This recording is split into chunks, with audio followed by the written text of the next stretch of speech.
Bonjour Monsieur le Président, c'est officiellement ce soir que vous prenez la tête de la fondation La France s'engage. Vous serez dès demain matin dans vos bureaux de la station F, dans le 13e arrondissement de Paris. Qu'est-ce que c'est? C'est une nouvelle vie qui commence pour vous? Il y avait peut-être un vide à combler après 5 années à l'Élysée? Bonsoir. C'est vrai que l'engagement a toujours été au cœur de ma vie publique. Et j'avais voulu, comme président de la République, lancer ce grand chantier. Comment faire en sorte que les initiatives qui viennent de la société et qui portent une vision, une ambition d'engagement au service des autres puissent continuer à vivre et à se développer après la présidence que j'occupais. D'où cette fondation qui est à la fois une continuité, puisque c'était déjà ce qui existait comme grand chantier présidentiel, et aussi une évolution, puisque ça se fait dans le cadre d'une fondation que je vais présider ce soir. On va revenir sur les détails de la fondation. C'est un nouveau métier qui commence pour vous? Non, C'est bénévole? il ne s'agit pas d'un métier, c'est à l'évidence bénévole, mais il s'agit d'aider, d'accompagner, de soutenir.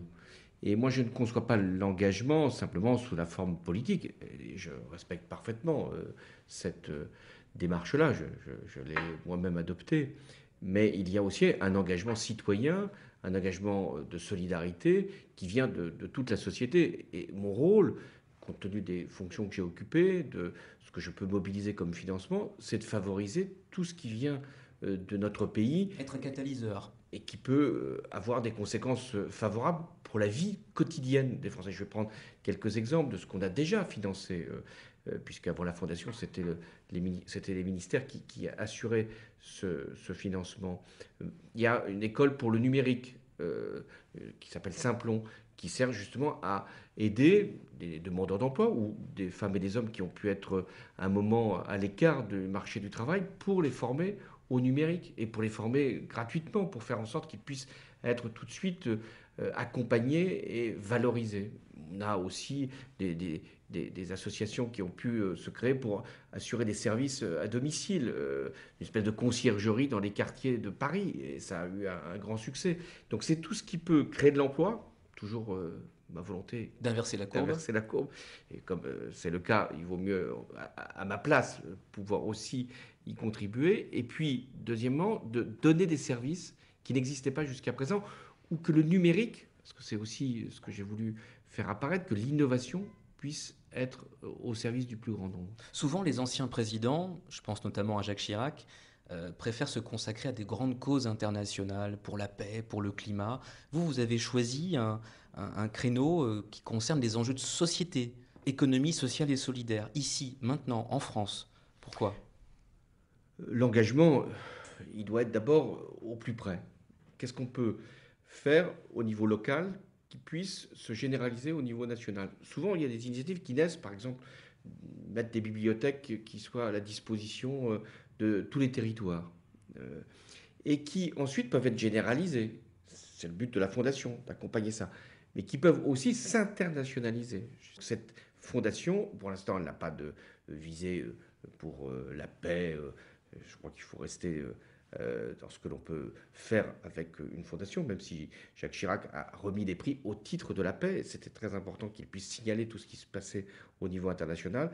Mais cette fondation, elle aura progressivement à intervenir aussi sur le plan mondial. Cette fondation, pardonnez l'expression, mais est-ce que c'est une manière aussi de rester vivant politiquement après avoir exercé une présidence française? La fondation, elle n'a pas de Là, je parle de vous, oui, François Hollande. elle n'a pas, pour ce qui me concerne, de portée politique au sens où je voudrais utiliser une fondation pour faire de la politique. Ce serait contraire d'abord à ce qu'est l'esprit de la politique. Il y a des partis, il y a des initiatives qu'on peut prendre, des déclarations qu'on peut faire, ça peut arriver. Ça vous est arrivé il y a 10 jours. Et puis il y a une fondation qui, elle, doit être au service du plus grand nombre, quelles que soient les sensibilités. Donc moi, je dois aider, je dois accompagner, je dois soutenir toutes les initiatives d'où qu'elles viennent, de quelque territoire. Et sûrement pas utiliser une fondation à des fins politiques. Est-ce que on parlait de votre engagement justement dans cette fondation? Vous n'avez pas quitté la vie politique pour autant, François Hollande. Est-ce que vous restez attentif? Est-ce que cette fondation, est-ce que les projets, les lauréats ont vocation aussi à inspirer le gouvernement actuel dans ses politiques d'éducation, politiques d'emploi, etc.?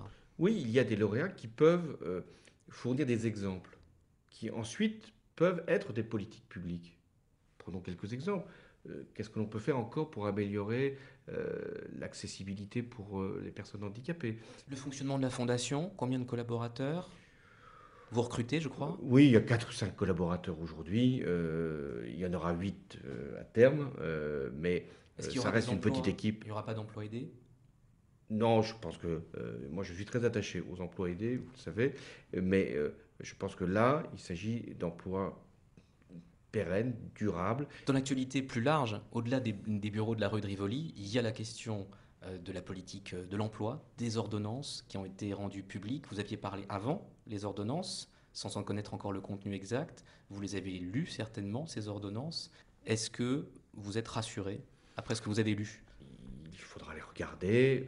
Il appartient aux syndicats de s'exprimer. Ils l'ont fait. Ils vont encore regarder encore avec davantage de précision ces textes. Il y a les partis politiques qui doivent jouer leur rôle, le Parlement qui aura à les ratifier. Mais aujourd'hui, c'est le président de la Fondation qui s'exprime et personne d'autre. Moi, ce qui m'intéresse aujourd'hui, dans les mois qui viennent, c'est de contribuer à faire réussir mon pays et d'utiliser mon influence, mon autorité, mes réseaux, mes connaissances, pour qu'il puisse y avoir toutes les initiatives, autant qu'il sera possible, qui puissent être soutenues.